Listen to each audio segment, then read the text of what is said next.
அனைவருக்கும் வணக்கம். எங்களுடைய பதவியேற்பு விழாவுக்கு வருகை தந்துள்ள சம்மேளன நிர்வாகிகளுக்கும் இணைக்கப்பட்ட சங்கங்களோட நிர்வாகிகளுக்கும் தமிழ்நாடு திரைப்பட இயக்குநர் சங்கத்தை சேர்ந்த அனைத்து சகோதரர்களுக்கும் விருந்தினராக வந்த திரு ஐஸ்வரி கணேஷ் அவர்களுக்கும் எஸ்ஏ காலேஜோட நிறுவனர் சார் கரஸ்பாண்டன்ட் திரு வெங்கடேஷ் அவர்களுக்கும் தானு சாருக்கும் வருள்பதி சாருக்கும் நம்மளுடைய தலைமை தேர்தல் அதிகாரி திரு தர்வேஷ் சாருக்கும் என்னுடைய வணக்கம். ரொம்ப சுருக்கமாக நான் சொல்கிறேன், ஏன்னா இன்னும் கொஞ்சம் நேரத்தில் கவனத்தட்டு ஒரு ஆளுங்க நிற்பார், அதனால் சுருக்கம். எல்லாருக்கும் நன்றி. மிக சிறப்பாக நாங்கள் எங்களால் பணியை பண்ணோம். 2-3 விஷயந்தான் இந்த விஷயத்தில். நாங்கள் ஒரு 25 பேர் தான் இப்போ நம்ம மந்த்லி உதவி கொடுக்குற மாதிரி இருந்தது. அதை எப்படியாவது ஒரு 100 பேர் ஆக்கணுங்கிறது தான் என்னோடய முயற்சி. அதில் இப்போ முதல் முயற்சியாக திரு ஐஸ்வரி கணேஷ் சார் மூலம் ஒரு 50 பேருக்கு ஏற்றிட்டோம். அதனால் ஒரு 75 ஆகிடுச்சு. அதனால் இன்னும் இவருக்கு இது பண்ணிட்டோம். அப்புறம் நெக்ஸ்ட்டு சாம்நாத் சார் சொன்ன ஒரு விஷயம், உண்மையிலே 2 விஷயம். ஒன்று இந்த 1 லட்சமாக குறைஞ்சபட்சம் ஆக்கணுங்கிற முயற்சியை நிச்சயமாக ஒரு வருஷத்துக்குள்ளே அதை நிறைவேற்றத்துக்கு உண்டான உறுதியை நான் இங்கே கொடுக்குறேன். ஆனால் அதுக்கு ஒரு கண்டிஷன் இருக்குது. நீங்கள் ஏன்னா பொறுப்பில்லாத பலன் இருக்கு இல்லையா, அது சரியாக இருக்காது. எனக்கு எந்த ரெஸ்பான்சிபிலிட்டி இல்லை. நான் ஊர் விதைக்கும் போது நான் ஊருக்கு போயிடுவேன், அறுவடை பண்ணும்போது மட்டும் நிலம் காஞ்சி தான் இருக்கும். அதனால் எல்லாருக்கும் ரெஸ்பான்சிபிலிட்டி இருக்குது. இந்த 1 லட்சமாக எப்படி ஆக்க முடியும்? இப்போ நம்ம மெம்பர் ஆக்கும்போது 2 லட்சம் கேட்டால் 2 லட்சம் கொடுத்து மெம்பர் ஆனவங்க ஒரு 10% தான். 50,000 வாங்கிறதுக்குள்ளே நமக்கு கஷ்டமாக இருக்குது. ஆனால் சாமிநாத் சார் சொன்னார் இல்லையா, அங்கே மெம்பர்ஷிப்க்கு ஆகிறதுக்கு நான் சாமிநாதன்கிட்ட 100 ஃபோன் பண்ணோம். எங்கள் ஆள் எப்படியா கொஞ்சம் மெம்பர் ஆக்கிடுங்க. இல்லை சார், நான் 5 லட்சம் ஆக்கிட்டேன் சார். 5 லட்சம் கொடுக்குறேங்க, நான் மெம்பர் ஆக்குங்கன்னா இல்லைங்க, ஒரு 41 வயசு ஆயிடுச்சு. இது மாதிரி அவ்வளோ கண்டிஷன் வச்சு தான் அவங்க மெம்பர்ஷிப் ஆக்கணும். ஆனால் நாங்கள் 2 லட்சம் எங்கள் ஃபீஸு, நீ 50,000 கட்டினா போதும் வாங்க, ஏன்னா கஷ்டம். அது கொடுத்து கூட ஆக முடியாது, ஏன்னா நம்மளுடைய வருமானம் அவ்வளோ குறைவாக இருக்குது. அதனால் ஒரு கண்டிஷன் மட்டும் என்னென்னா, நம்ம விரைவில் அதாவது 100 நாட்களுக்குள்ள சங்க வழி சம்பளத்தை நம்ம அமுல்படுத்துகிறோம். எல்லா உறுப்பினர்களுக்கும் சங்க வழி சம்பளம் தான் இயக்குநர்கள் தவிர உறுப்பினர்கள் அனைவருக்கும் சங்க வழி சம்பளம் வரும்போது அது ஒரு ஃபினான்ஷியல் இது வரும். அதனால் நம்ம ஒரு ஃபினான்ஷியல் பில்டப் பண்ண முடியும். அது மட்டும் இல்லாமல் எல்லா உறுப்பினர்களுக்கும் கட்டாயம் அவங்க வேலை செய்வதை பதிவு செய்யணும். இப்போ மற்ற சங்கங்கள்லாம் இப்போது என்னென்னா, எப்படி அவங்களோட ஃபண்டு கிரியேட் ஆகுதுன்னா, ஒரு 1000 தான் பணம் கட்டுறாங்க. ஆனால் அது ஒரு 10 வருஷத்தில் ₹1,00,000 5 லட்சமாவது 10 லட்சமாவது. இன்றைக்கி நம்ம சம்மேளனத்தில் ₹10 லட்ச உதவித்தொகை கொடுக்குற, ஏதாவது ரிட்டையர்மெண்ட்டில் 10 லட்சம் கொடுக்குற அளவுக்கு மற்ற சங்கங்கள் வளர்ந்துருக்கு. இப்போ உதவி நிர்வாகி ப்ரொடக்ஷன் நிர்வாகத்தில் இருக்க ப்ரொடக்ஷன் நிர்வாகங்களுக்கு அவங்களோ இல்லை டிரைவர்ஸ் யூனியன்லாம் இன்றைக்கி ரிட்டையர் ஆனால் ₹10 லட்ச அவங்க பணம் கொடுக்குறாங்க. அந்தளவுக்கு அவங்க வசதியாக இருக்காங்க. வசதி எப்படி வந்திருக்குன்னா, எல்லா உறுப்பினரோட பணம் சிறு துளி தான், ஆனால் அது பெருவெள்ளமாக இருக்குது, அது ஓஷனாக இருக்குது.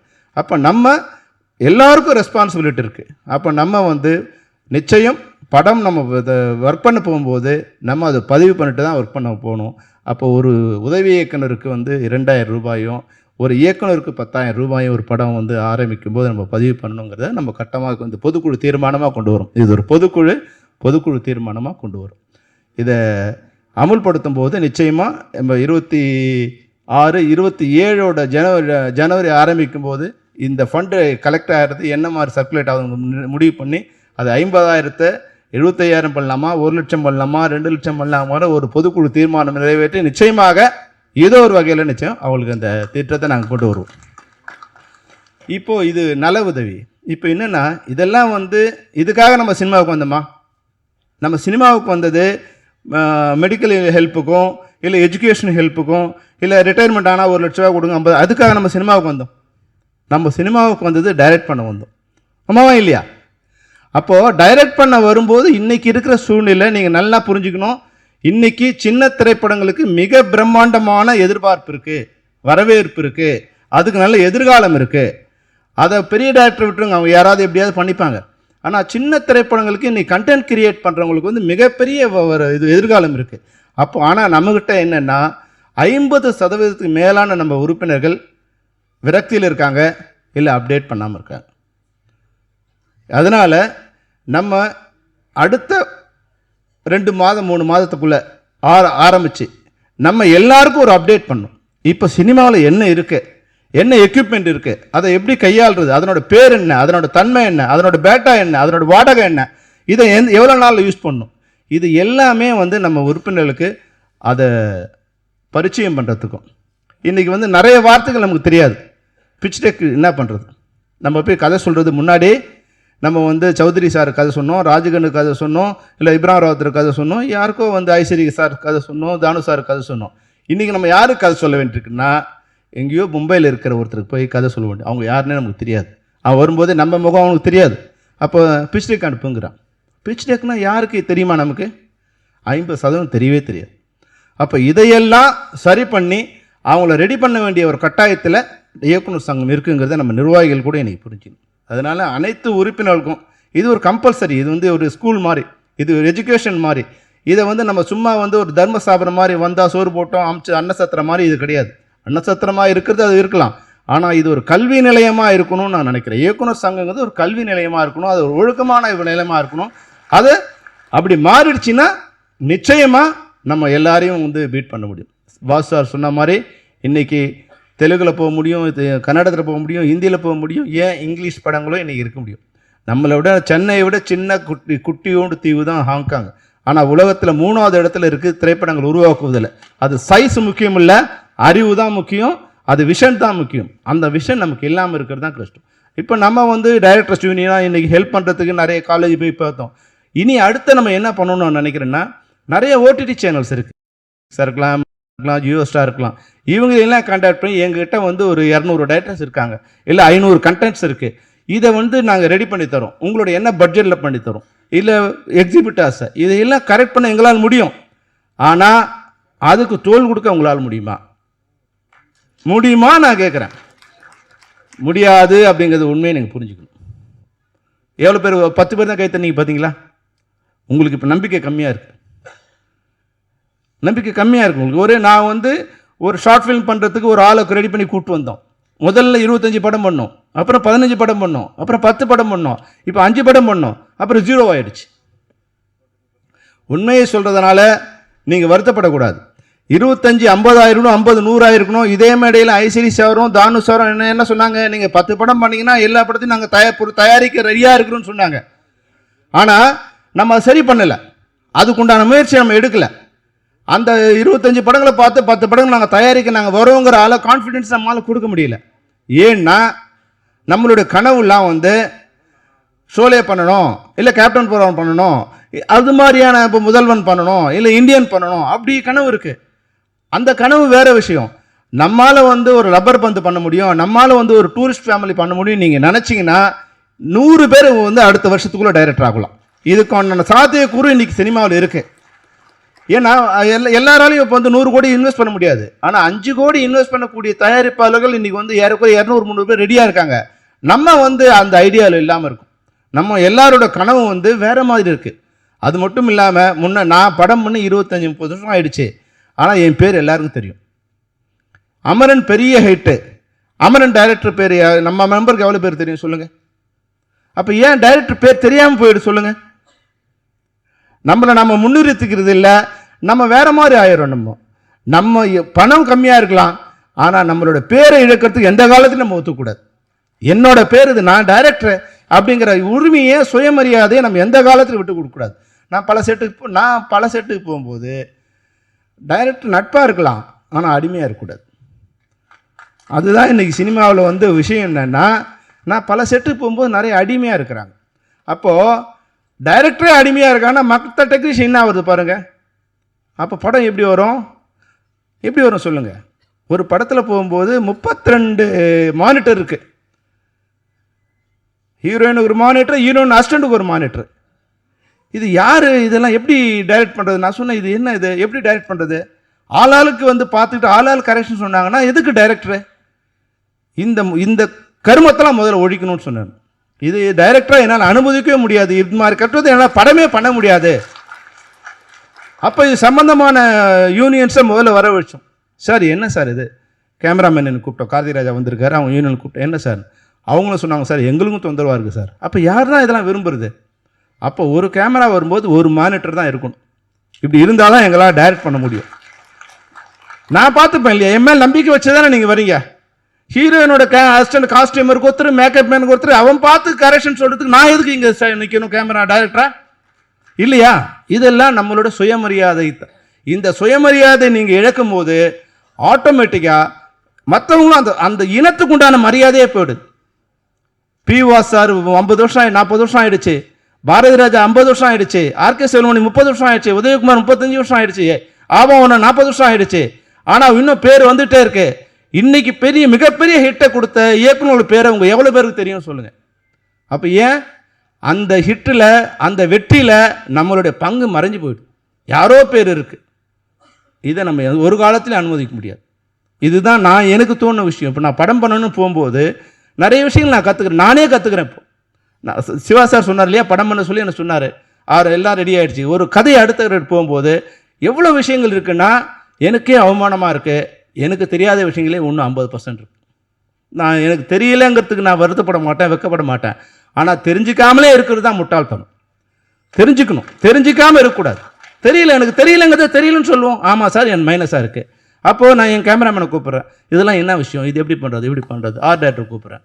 அப்போது ஒரு கேமராமேன், ஒரு நல்ல ஆர்ட் டைரக்டர், ஒரு நல்ல டைரக்டர், ஒரு நல்ல ரைட்டர், நம்மளே நம்ம கதையை கொண்டு போய் டைரக்ட் பண்ணுங்கிற முதல்ல அந்த முட்டாள்தனத்தை விடுங்க. முதல்ல நம்மளே பண்ணும்போது அது நிச்சயமாக நீங்கள் பண்ணலாம், நான் பண்ண வேணான்னு சொல்லலை. உங்கள் கதையை நீங்கள் பண்ணுங்கள்.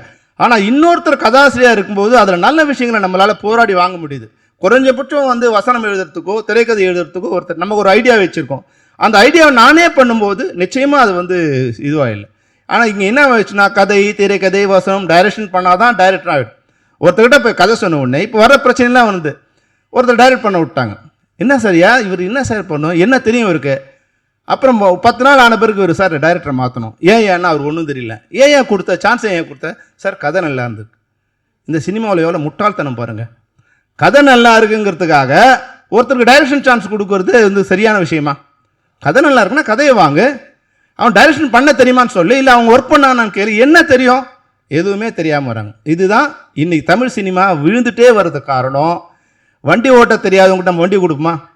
ஒரு வண்டியை வாங்குறோம், கோடி ரூபா போட்டு வண்டியை வாங்குறோம். அதுக்கு எவ்வளோக்கு வந்திருக்கு, உனக்கு எவ்வளோ எக்ஸ்பீரியன்ஸு, நீ லைசன்ஸ் எடுத்து எவ்வளோ நாள் ஆச்சு, அதெல்லாம் பார்க்குறோம். 1 கோடி ரூபா ஒரு 10-20 லட்சம் போட்டு வண்டிக்கு.